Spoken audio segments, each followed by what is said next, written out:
Nous vous avons rendu compte hier de la comparaison que fait l'économiste guadeloupéen Jean-Marie Nolle entre les modèles économiques qui prévalent en Martinique et en Guadeloupe.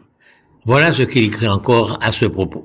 Les béquets martiniquais purent maintenir leur patrimoine foncier, bénéficier de fortes indemnités pour la perte des esclaves, préserver leurs réseaux familiaux et transmettre leurs entreprises de génération en génération.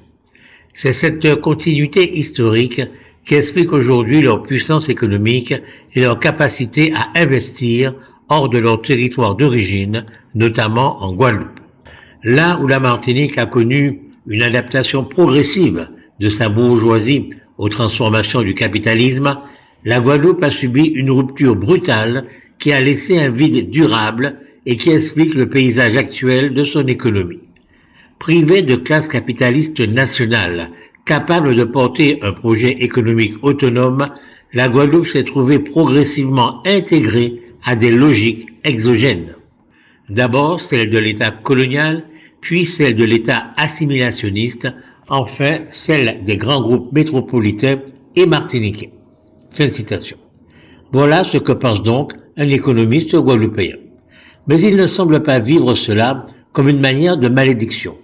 Au contraire, pour M. Nolle, voilà sa conclusion, la question n'est pas de mener une lutte identitaire symbolique, mais d'inventer des instruments institutionnels et économiques permettant la capitalisation locale.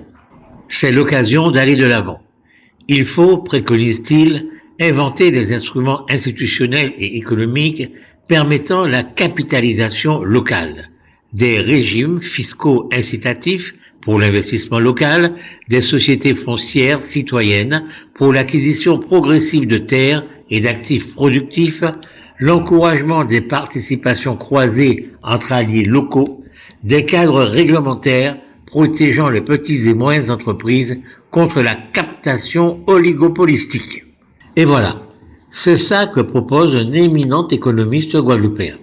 Il faut avant tout se donner les outils nécessaires, dit-il, fussent-ils de protection, pour créer de toutes pièces une classe de capitalistes guadeloupéens qui viendra s'opposer et s'imposer face aux capitalistes venant d'ailleurs et notamment de Martinique.